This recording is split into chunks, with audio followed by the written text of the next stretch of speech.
What's going on, ZERT Nations? XP001 here. Instructor Mr. Gray. This is part 3. We're going to try to shorten this one up a little bit, guys, and just talk about the roles of CQB.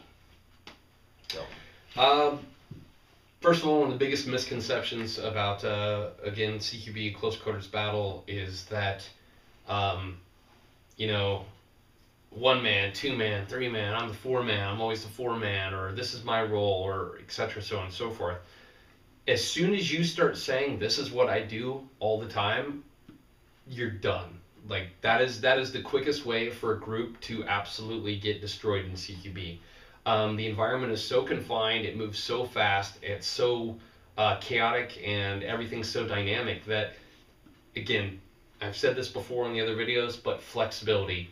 The key to success in CQB is flexibility. So if you're not flexible, and if everyone can't do everyone else's role, then it's going to fall apart, and it's going to fall apart quickly. All right.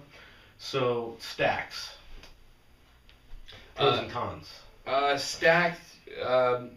Again, it's one of those things where, you know, you can't, and I've seen it before where people say, you know, he's always the 1 man in the stack and things like that. And if you start doing that, what's going to happen is you're going to have to stack up that way each time, but you're automatically going to get sent just the way the rooms change and move. You're automatically going to have to readjust each time you get into a room, and that, again, that's going to fall apart very quickly. So again, I've said this before, but you got to go back into, you got to learn the environment and learn how to adapt to the environment, learn what jobs need to be done.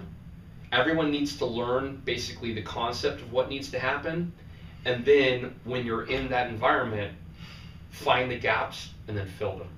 No, which is a big thing, because guys are like, okay, hey, when we get the door, I'm you know, training up for number 3 guys.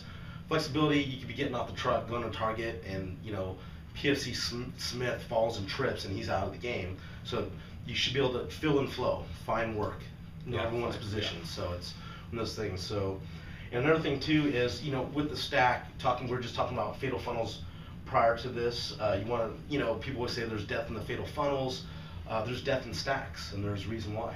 Yeah, again, you know, people get wrapped around the axle with, you know, the doorway is a fatal funnel, blah, blah, blah, blah. I know 90% of probably people out there, especially us on the West Coast, yeah, the door is a fatal funnel, but I know where we're at right now, if we shot through one of these walls, it would go through probably 6 walls and out the other end of the entire house. For you KB homeowners. Exactly. So, yeah, the door is a fatal funnel, but bullets do go through walls, especially high-powered rifle rounds, and sure as hell AK-47 rounds will smoke right through a wall. So, you know, if you're in another room getting ready to come through and you guys are like, okay, XP001, you're number 1, I'm gonna get behind you. Yeah, while you're stacking on a doorway, yeah, you may not be in the fatal funnel, but the people on the other side of that room, they're not exactly surprised. They know you're there and they know you're coming in, and they'll just shoot through a wall. And, you know, in semi-automatic,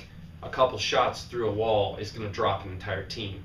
How do you prevent that? Again, being fast. Don't stack up in the room. Flow from one room to the next as quickly as possible. The only way to do that, again, gotta be flexible. All right. Thanks for tuning in, guys. XP001. Instructor Mr. Gray, out.